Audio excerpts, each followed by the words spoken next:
I know there was a lot of love for Sam Howell coming into the year, and then I think he threw 3 interceptions in his first game, and but he's got a whole new team around him. He lost a lot of guys. Javonte Williams, the Ton of Broncos them, running yeah. back, a real The weapon. other running back, Michael Carter for the Jets. Mike, the Jets guy, Right. yeah, he was a great player too. De'Ami Brown, who's Yeah. in Washington. He had a lot of guys around him. But keep an eye on this Sam Howell. I mean, I don't know how scouts feel about him, but we have a whole off season to find out about these quarterbacks. They're going to have the NFL scouting combine again in March.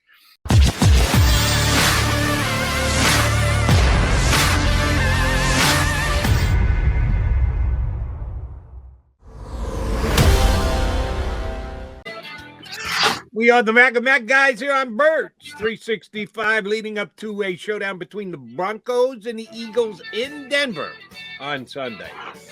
We have joining us right now a guy who looks busy. What the hell are you looking at, Kracz? Pay attention. Look at a camera on your computer there. I'm trying to worse than me looking away during the show. He's trying to do research. I'm trying to memorize these defensive players for the Broncos and trying to figure out how are they so nobodies. Good? Yeah, exactly. I'm trying to learn their names. Yeah. I'm with you. I look at this defense, Ed, and I'm like, what is Vic Fangio? For all the Eagles fans that want to crush Jonathan Gannon, and there's a ton of them, and I think most of them are incredibly unfair, but if they want to criticize him, they should point to Vic Fangio and say, well, look what Vic Fangio is doing with his talent, as opposed to what Jonathan Gannon is doing with, some talent deficient personnel. You should be able to put something together. Vic Fangio can do it.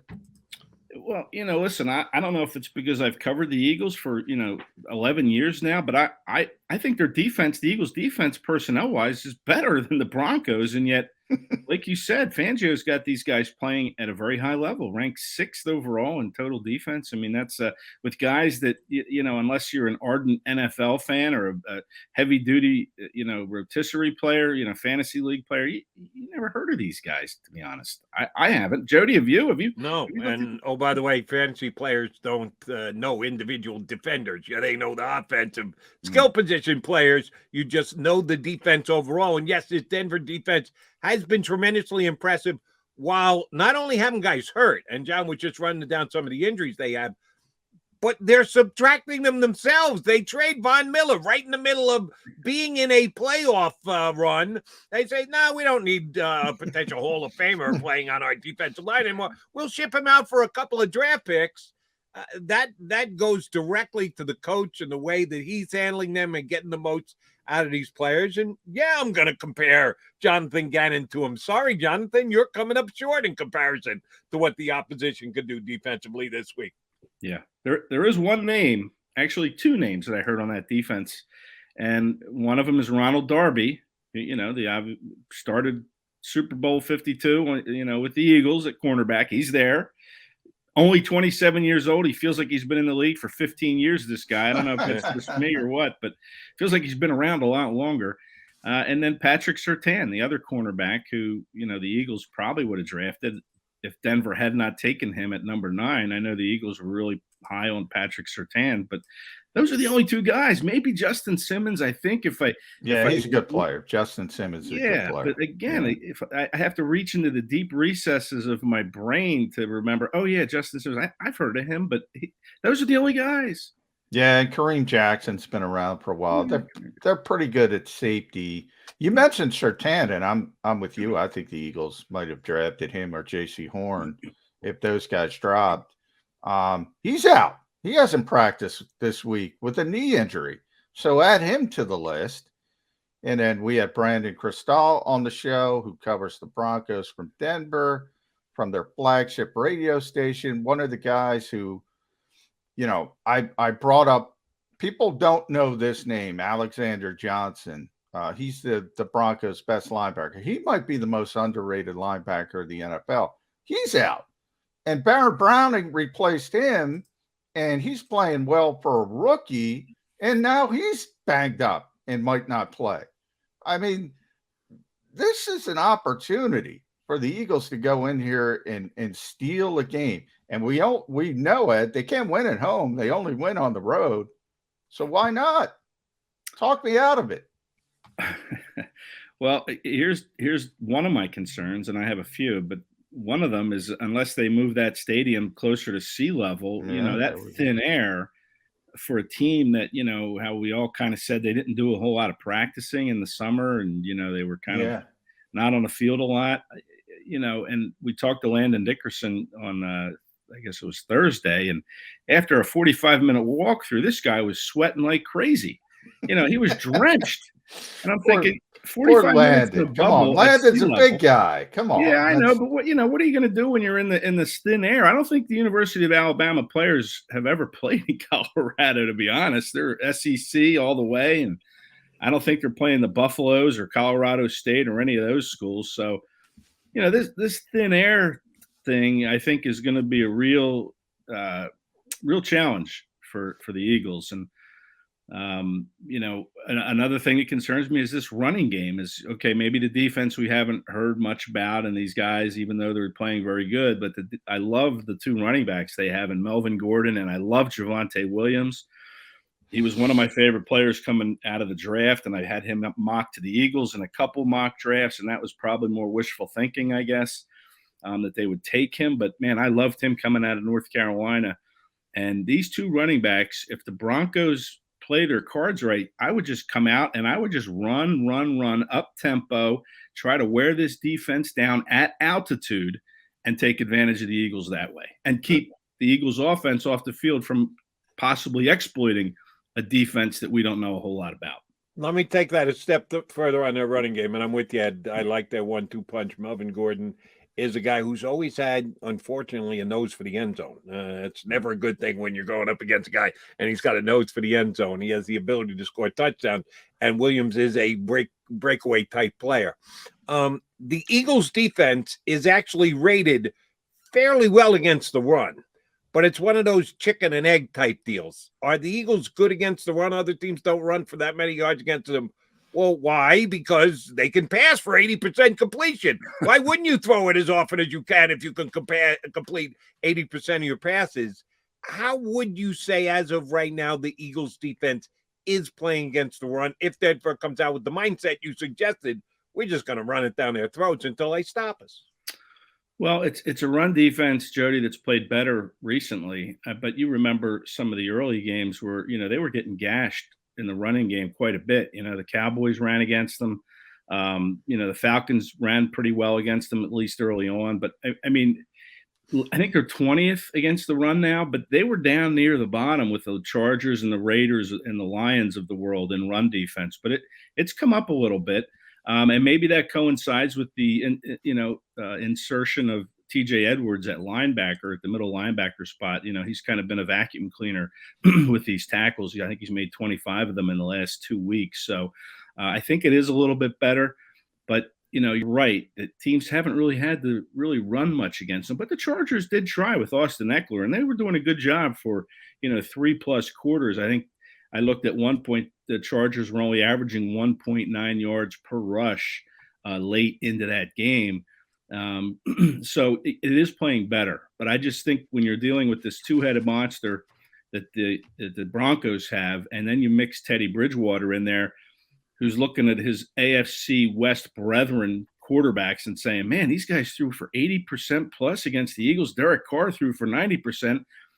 Every AFC West quarterback has done it. Teddy Bridgewater's going to get his too.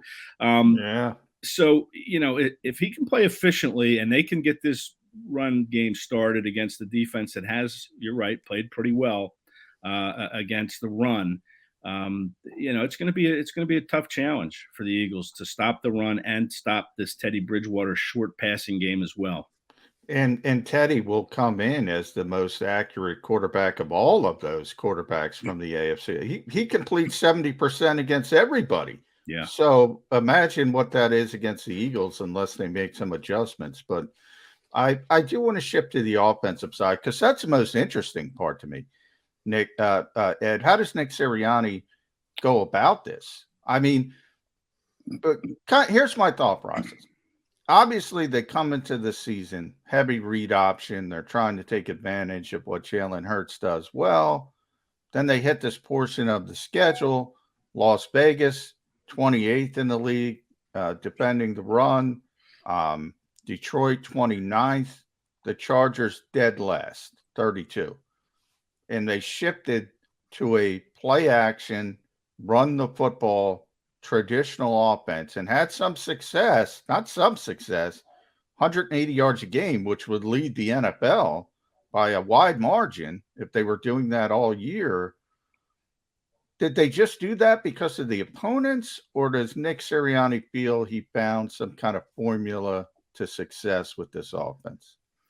Well, I wonder about that, because if you look at those teams that they had success running against the last 2 weeks, I mean, the Lions were shorthanded at cornerback and they didn't want to throw. And the Chargers, I think, were without their two top cornerbacks as well. So yet they elected to run.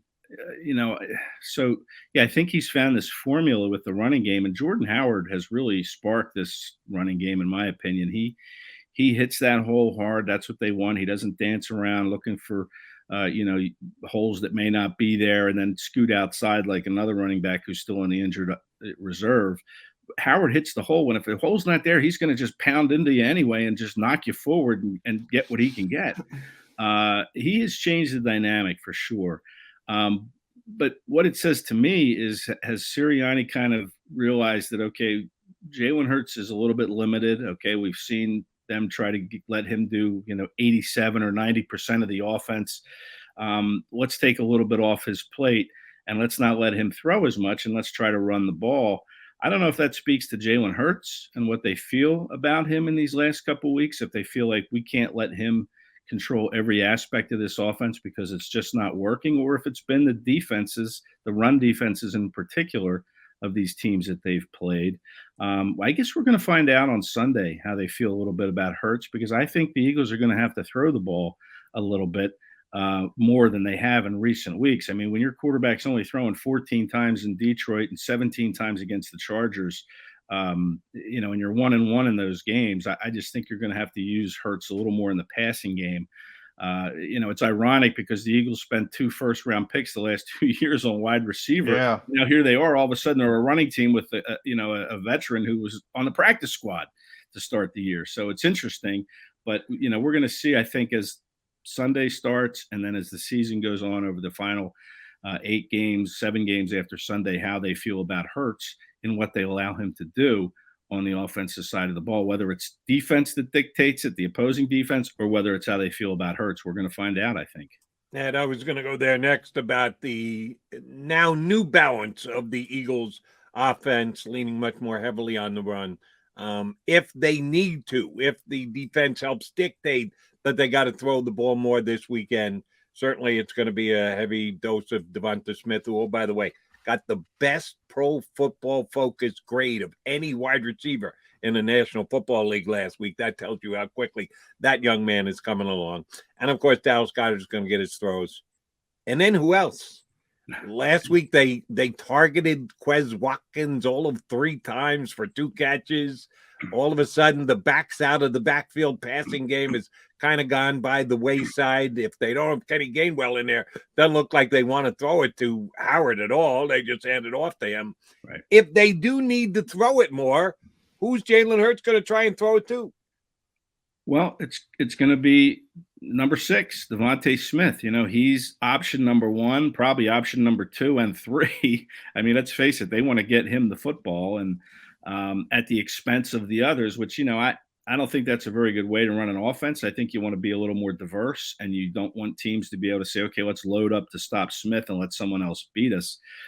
Why they haven't gotten Quez Watkins involved more, and I know they've been running a lot, and frankly, they haven't run a whole lot of offensive plays, to be honest, against the Chargers. So, but listen, that's one of the, to me, indictments too on Jalen Hurts. Is it a Nick Sirianni thing that they're not using Quez Watkins more, and even Jalen Reagor? I know Reagor appears to be a little limited in how he's able to run patterns and get open and such. But I thought that this would be kind of a development year for all 3 of these receivers with Jalen Hurts, but it hasn't really turned out that way. And we've seen Jalen, I think against the Chargers, he took a deep shot to Quez Watkins, and the throw was nowhere near the playing field. It was out of bounds from 10 yards after it was in the air, and Watkins is running down the sideline. So, we saw them complete that 91-yarder that didn't go for a touchdown against the 49ers, Hurts and Watkins, but we haven't seen him do much of anything. And they throw these little bubble screens to him because they saw what he did against the Ravens in a preseason game. So they're in love with that play, but it's not working, and it's time to figure out how to get Watkins, in my opinion, some touches in this offense because his speed will play.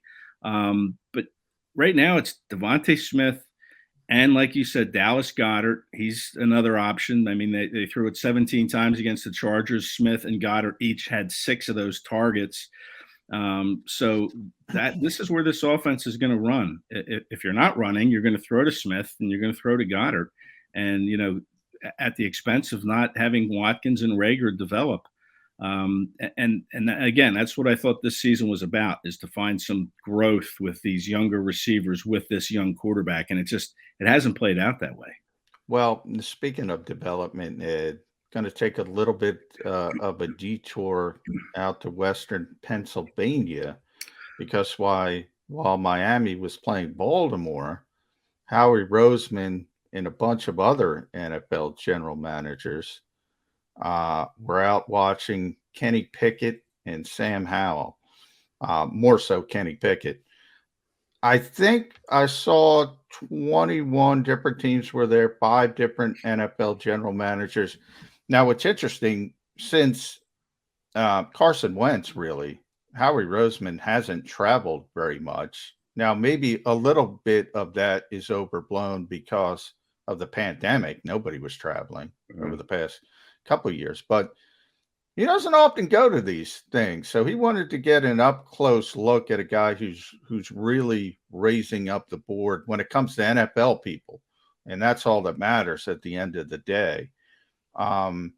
Is that a signal to you, or just due diligence? How do you look at Howie Roseman going to see Pitt versus North Carolina? Yeah, I think it's more than due diligence. I think it's a signal that, they want to draft a quarterback, and they will draft a quarterback. I mean, this isn't a great class, and you're right about Kenny Pickett racing up the boards, and I watched that game. To be honest, I don't play fantasy football, so there was really no reason to watch that Dolphins-Ravens game for me last night. I watched Pitt and UNC, and I saw UNC and Wake Forest play the week before, and I'll tell you, I know Sam Howell, kind of the roses off the bloom a little bit with the Carolina quarterback, but man, I love that way that kid competes, man. He's a strong kid, big kid, will take a hit. He can run the football when he has to. He led his team back from 2 touchdowns in the fourth quarter against Wake Forest. He led his team back against Pitt from double digits down late in the game. And he just is a competitor. And, I know there was a lot of love for Sam Howell coming into the year. And then I think he threw 3 interceptions in his first game. And, but he's got a whole new team around him. He lost a lot of guys. Javonte Williams, the Broncos running back. The other running back, Michael Carter for the Jets. Mike, the Jets guy. Right. Yeah, he was a great player too. De'Ami Brown, who's in Washington. He had a lot of guys around him. But keep an eye on this Sam Howell. I mean, I don't know how scouts feel about him, but we have a whole off season to find out about these quarterbacks. They're going to have the NFL scouting combine again in March, something they didn't have during the pandemic. Kenny Pickett, though, he's a 6'3", 220-pound kid who. He looks really comfortable running this Pitt offense, which he should. He's been there for, I think, 5 years. He got the redshirt year. But he just stands back there, and he looks like he's got a really good arm. And I think if you look at what Nick Sirianni wants to do, I think with this offense is he wants to have a quarterback, a big, strong-arm quarterback like a Pickett who can stand back there, read a defense, get rid of the ball quickly. Like, oh, by the way, teams have done against him, quarterbacks have done against his defense. I think that's what he wants as a quarterback. It's not going to hold the ball too long. You could say Jalen Hurts probably does that in some situations and then tries to make the play with his feet. But I think Sirianni wants to run more of a pro-style offense with a big, strong quarterback, stand back there, read the defense, get rid of the football. And Kenny Pickett can do that. Now, Can he do it at the next level? I don't know. Is he Alex Van Pelt from Pitt, or is he Dan Marino from Pitt, or is he somewhere in between? I don't know. Gonna go in between. Yeah. Yeah. Whole big spot to land between those two guys. And I agree with you. Both of them look good last night. Yeah. Howell looked better than he has been, but Pickett certainly is the preferable of the two guys right now. He's got the bigger arm for darn sure. And yes, you're right. Carolina came back from trailing in the game, but Pittsburgh actually won it when Pickett had the chance to go down and get a touchdown in overtime. What did he do? He went down and got a touchdown in overtime. So give the kid credit for what he did. But let's bring it back to Jalen Hurts, who will be the guy under center for the Eagles this week. Yeah, only 14 attempts in Detroit, only 17 last week. It should make him more accurate, and the guy should be more wide open. They should get a little bit more separation because the Eagles have been effective running the ball. You can't cheat. You can't specifically put the back guys on wide receivers and have double coverage and the like. Have you seen an improvement with Jalen Hurts' accuracy over the last couple of weeks? I know he missed a couple of passes, but he also made a couple of real nice passes to Devontae Smith. Do you see a progression? Maybe not enough of a progression, but it's at least trending in the right direction with Jalen Hurts for you. Yeah, okay, I'll give you that. I think it is trending in the right direction. He did make some really nice throws to Smith. The one sideline pass, from deep in his own end, he really threw a nice ball there. But and listen, no quarterback's going to be perfect. Okay, quarterbacks are going to make bad throws. Even Tom Brady will throw a bad one, but I don't know if I've seen enough progression to say, yeah, okay, he can be the guy. But again, we still have 8 games. Maybe we have seen a little bit more of a trending in the right direction. But again, it's only because he's been asked to throw the ball in a limited number of reps here. So, let's see when more gets put on his plate. Let's see how accurate he is in a game where he has to throw the ball 30 times.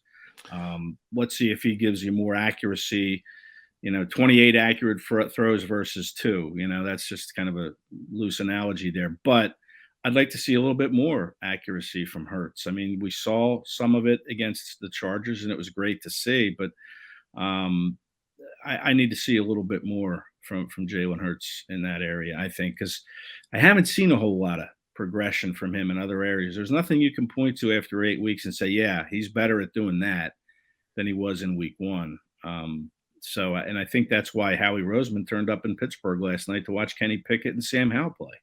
Yeah, and I think, Ed, that's one of the most disappointing parts of this season for me. People obviously they want to win football games, and they'll look at 3 and 6. I look at the fact that I kind of already knew what I knew about Jalen Hurts in week 1. I knew he could make plays. I knew he was unique. I knew about all the intangible stuff, the leadership.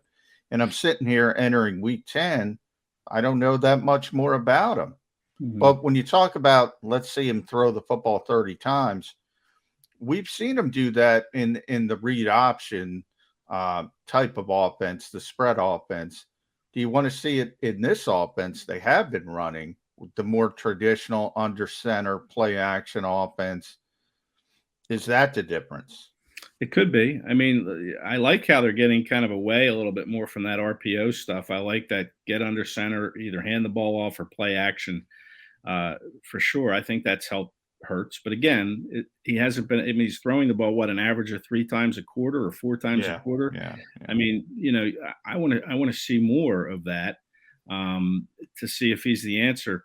And to Jody's point about, the team showing the ability now to run, that does open up more opportunity for this offense. And Jordan Mailata talked about that is by putting the name, putting the run next to their name, I think is how Mailata put it. Now that kind of protects the play action stuff, the deep shots you're able to take, because teams now think you're going to run the ball. You're a threat now to run the ball out from under center, with the play action stuff. And we've talked in the past about, the coin flip, and let's see John or Nick Sirianni say, yeah, take the ball, win the toss, take the ball, make a statement with your offense. No shot. None. Zero chance that this coach is going to do that. You think he should. I think he should. John thinks he should. I will tell you right now, 0 chance he's going to do that. Zero is right. But here's something else. see if you think this has a shot. They get the ball Sunday in Denver, and they play action to Howard or Scott or whoever, and they throw to Quez deep or Smith deep. Like we saw Donovan. I noticed you didn't say Jalen Reagor deep. You send somebody deep. I mean, just let's start with that play. Let's start with a 60-yard bomb, right? You take the ball at the 25-yard line after the inevitable touchback. You fake the handoff to Jordan Howard, and you just chuck it deep to Watkins, Smith, or Reagor, or J.J. Arcega-Whiteside, whoever you think can get past the defense. Let's see that. First play of the game Sunday. 5% chance, which is better than the 0 of deferring. So I like it, Ed. I'm with you. Let's roll that one out there. Get their defense on the heels to start the game. Yeah, sure. I mean, you've already showed you can run, right? So let's make them think, we're going to. Well, there's a couple reasons that's not going to happen. One, Boston Scott's going to be in the game, so they have to do it with him. You know how this team is. They're going to start who they're going to start. Jordan Howard's going to be a big part of it, but he's not going to start the football game. And then they might take a shot. I mean, they might take a shot to get things early. But the consistency throwing the football, and I wanted to get Jalen Reagor in there. Boy, I mean, he's in the middle of his second season, and I've never been more certain that it's not going to work here. I don't know. It might work for him somewhere else. Am I being too harsh on that? I see nothing from Jalen Reagor at this point. Yeah, I mean, I liked how they got him involved against who was it? I think it was the Lions when he got hurt. Some manufacturer touches, then he got hurt. Yeah, the way they used him as a running back, and then they threw to him down near the goal line, and he slipped and fell and didn't get in. But I like Jalen. So do I. But yeah, it might be time to try to move on from him. I mean, the fact that the Eagles had to take wide receivers in back-to-back years, tells you that how they might feel about Reagor. It's a bad thing. I mean, Jody and I were talking about that yesterday. Devontae Smith is great. People get lost in that. Well, you shouldn't have had to have taken Devontae Smith. Right. And who knows, maybe Mike, they're not going to take a linebacker. That's a pipe dream. But they could have. They could have gone in a different direction. Yep. They could have drafted Justin Fields. They could have, if they didn't feel that need to keep doubling down at receiver. And it's not just Jalen Reagor, it's J.J. Arcega-Whiteside. It's been years where they can't get a young receiver. Right. And you know what? And I pointed this out in an article that I just wrote that, the Eagles have spent 5 of their draft picks in the last 3 years on wide receiver. Yeah. And yet Denver comes along with this kid, Tim Patrick, who, an undrafted free agent from BYU in 2018, 6'4", 215-pound kid that, to me, the Eagles need a big-bodied receiver down there. I know they have Dallas Goedert in the red zone, and maybe Tyree Jackson will become a red zone threat, 6'7", former quarterback. We'll see. But, here come the Broncos with an undrafted kid in Patrick, and Patrick's really good. I mean, he's caught almost 1,800 yards worth of balls these last 4 years. He's having a real nice season this year, over 500 yards receiving, 15-yard per catch average. I mean, to be honest, I never heard of him. And again, I don't play fantasy football, but until this game this week, when you start to research Denver, you see Tim Patrick, you're like, who the heck? And he's big. Yeah, he's numbers, and you learn more about him. And it's like, boy, can't the Eagles find somebody like that? You're not spending a draft pick, this high draft collateral that they've spent these last 3 years. Can't develop guys. It's puzzling, to be honest.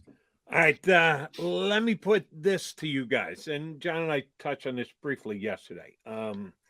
I give Howie Roseman credit for taking Devonta Smith when he did the way that he did this year. They could have put, all right, Jalen Reagor didn't quite work out. New offense, new coach. We'll show that he deserved to be that first-round pick. No, they knew that there was a possibility. Oops, we made a mistake with Jalen Reagor. We've got to correct that. We've got to add to it. They went and got Devonta Smith. So far, so good. So I actually put that as a check mark and a good thing in the Howie Roseman column. They still need help at wide receiver.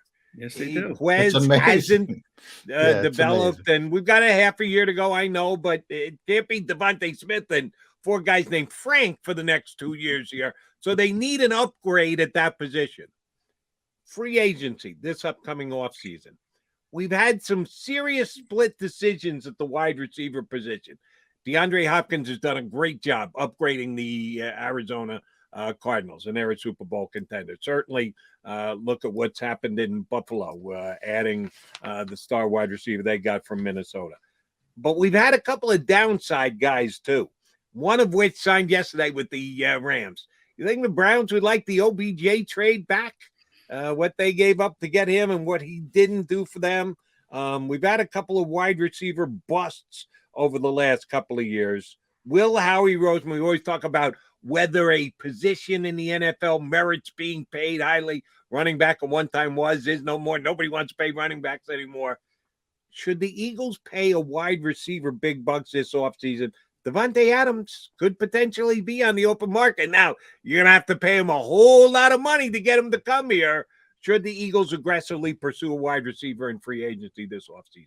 Gosh, it is so weird that we're still talking about this after what we just talked about was how many times they've tried to draft a wide receiver, and for some reason developmental seems to keep coming up. Is why can't they develop him? You hire a wide receiver coach to be your head coach, and it hasn't worked out for Rager and even Watkins. They're just not going to these guys.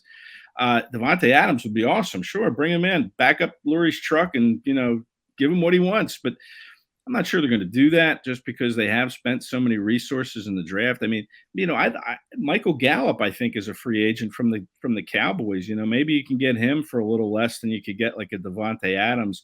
Maybe try to shop in that second tier market of receivers. Tim Patrick, I think this is his fourth year in the league. He came in 18. I think he's probably due for a new contract. He's probably a free agent. Look at Tim Patrick, because that's what they need. They thought they had it in Travis Fulgham, that big-bodied guy, but for whatever reason, Fulgham didn't work out. But, Arcega-Whiteside hasn't worked out. He was a big-body guy. That's, to me, what they need is somebody in the red zone. Now, they've done a good job, the Eagles, of scoring touchdowns. They've been great in the red zone, but that's because of Jalen Hurts in the running game more than anything else. That's right. But yeah, what Jody's thought, Davante Adams is great. And I would want Davante Adams teamed up with Devontae Smith when I get the 4,000-yard throw. When I get the guy capable of slinging the football all over the field, that's when I want to go in that direction.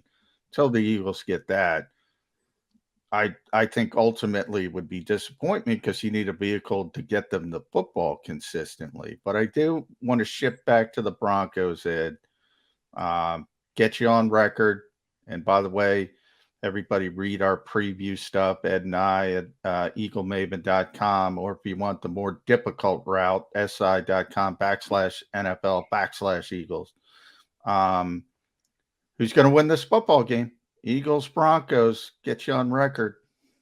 Yeah, well, listen, I and I'm glad Jody wasn't on the show last week to give me grief about this, because I picked the Lions to beat the Eagles 2 weeks ago, and boy was I. You were not alone, Ed. There were others. I know there were others that went down that road. You did not go there just by yourself. Thanks, Jody. I appreciate that. But when I picked the Chargers last week, and my philosophy right now is I pick against the Eagles and I'm picking against them again. I just think this thin air, and I touched on it at the start of the show. I think it's going to play a factor with this defense. I think it's going to wear down. And I think that running game is going to make a dent in that defense. And I think Teddy Bridgewater is one of those quarterbacks that, again, is capable of completing 80% of the throws. So unless Gannon can adjust and take away time and space, I'd like to see him play more of a dime defense. He's got all the cornerbacks in the world now to do it. We're not a dime defense right now, Ed. We're not a dime defense. Well, I don't get it. I mean, they brought in Tagow and Kerry Vincent. They have Zach McPherson. Let's use some of these guys instead of inactivating 4 of them on game day. I mean, come on, throw them in there. Let's play some dime. Take away time and space. But it's not going to happen. So, listen, to answer your question, I'm going to pick the Denver Broncos 28-20 in this game. Wow. Despite having their pocket picked with Mac McCain. I think they're going to be able to defend the wide. I'm predicting the under 80% for Teddy Bridgewater. Wow, this bold. That is bold, That's a Jody. major thumbs up prediction. Ed, always a pleasure, buddy. Appreciate you hopping on board. Are you going Denver too? Are you out to the Mile High City? Yep, I'm saving my energy today to jump a couple time zones and head to Denver in the morning. Those time zones. So have a safe trip, both. Thanks, of you guys. Appreciate it. Kracz, Thanks, Ed. Sports Illustrated here with us on Birds 365. All right, the Mac and Mac guy is coming back. We got Michael. We believe his middle name is Brandon. Oh, we should ask Kracz. Is Kratz's middle name Brandon? We've already had 2 Brandons on this week. We need a third. I don't think it's Ed Brandon Kracz, but it might be Michael Brandon K, who's going to join us. I don't think we're going to get either, Jody, but who knows? I don't know. I was hoping for a third Brandon, but Michael K is going to join us next hour. We'll come back. Johnny Mac and I will continue to break down the Eagles and the Broncos for you right here on Birds 365.